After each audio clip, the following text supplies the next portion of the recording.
Bom dia a todos, graça e paz, um abraço para você e sua família.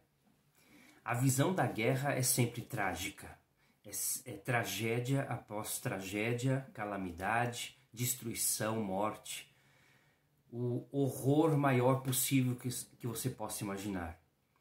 Pensando nos dias atuais, pensando na guerra atual que nós temos acompanhado ali no leste europeu, entre Ucrânia e Rússia, Rússia e Ucrânia, não entrando na questão de certo ou errado, mas falando dos perdedores, o povo. O sofrimento do povo, a miséria do povo, a destruição, morte e tudo mais, e pensar quanto tempo levará para um país se reerguer novamente. Isso, de fato, é muito triste.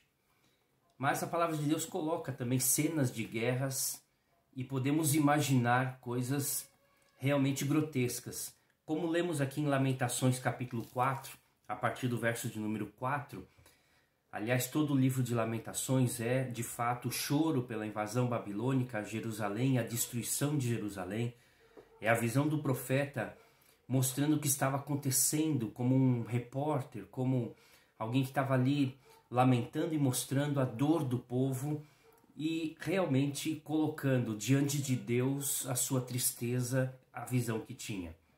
Mas vejam essas palavras: de tanta sede, a língua dos bebês gruda no céu da boca. As crianças imploram pelo pão, mas ninguém as atende. Aqueles que costumavam comer comidas finas passam necessidades nas ruas. Aqueles que se adornavam de púrpura hoje estão prostrados sobre montes de cinza. A punição do meu povo é maior do que a de Sodoma, que foi destruída num instante sem que ninguém a socorresse. Seus príncipes eram mais brilhantes que a neve, mais brancos do que o leite, e tinham a pele mais rosada do que os rubis. A sua aparência lembrava safiras, mas agora estão mais negros que o carvão. Não são reconhecidos nas ruas. Sua pele enrugou-se sobre os seus ossos, agora parecem madeira seca. Os que foram mortos à espada estão melhor do que os que morreram de fome, os quais, tendo sido torturados pela fome, defiam pela falta de produção das lavouras. Com as próprias mãos, mulheres bondosas cozinharam seus próprios filhos, que se tornaram sua comida quando o meu povo foi destruído.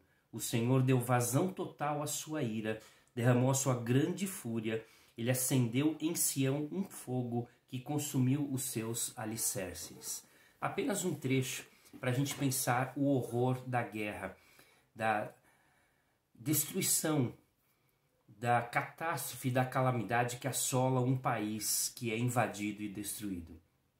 A história mostra claramente o pecado de Judá, a falha de Jerusalém, a punição e a repreensão de Deus, como também mostra a restauração e a recuperação, como o final do texto diz: ó cidade de Sião, o seu castigo terminará, o Senhor não prolongará o seu exílio. Então o próprio profeta diz: Deus dará um fim proveitoso à nação de Israel, ao povo de Jerusalém. Mas com certeza o horror da guerra sempre ficará. A tragédia, a lembrança e a dor da reconstrução. Podemos olhar tudo isso nos dias de hoje, não só naquela guerra que citei, mas em tantas outras que acontecem em torno de países, na África, na Ásia, no Oriente Médio. São países se enfrentando, pessoas se matando, e todo este horror, essa tragédia relatada pelo profeta, in loco as pessoas têm experimentado. Portanto, cabe a nós um compromisso: orar pela paz. Orar pela paz. Este é o nosso compromisso. Vamos então orar pela paz. Podemos dizer: no que depender de nós, viver em paz com todos. E que Deus tenha misericórdia, Deus tenha piedade destas pessoas que têm passado por essas situações tão difíceis. Que Deus possa trazer o sustento, o amparo, o consolo para as pessoas que têm sofrido por causa da guerra. E Deus traga juízo também àqueles que têm, por vaidade, levantado a mão contra o seu próximo. Deus tenha misericórdia de todos e juízo daqueles que são responsáveis. É a nossa oração. Vamos colocar diante de Deus? Pai Todo-Poderoso, colocamos diante do Senhor estas tragédias que temos visto quando nações se levantam contra nações. Sabemos que isso representa realmente o fim. Jesus falou sobre isto. Mas também, ó Deus, o povo sofre. As pessoas perdem seus entes queridos, morrem em guerra, passam fome, necessidade. Vem a destruição das suas casas. Vem, ó Deus, um futuro tão difícil pela frente.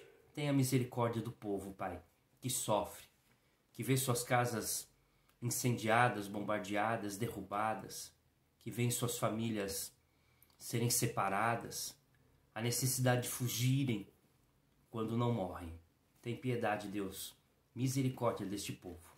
Ao mesmo tempo que o Senhor exerça juízo sobre aqueles que têm levantado a espada por vaidade, por arrogância, por orgulho, por motivos humanos, que o Senhor conhece e sabe muito bem. Trata de cada um, conforme o merecimento de cada um. Que o Senhor possa cuidar e abençoar daqueles que têm passado necessidade. Por favor, Deus, abençoe em nome de Jesus. Amém.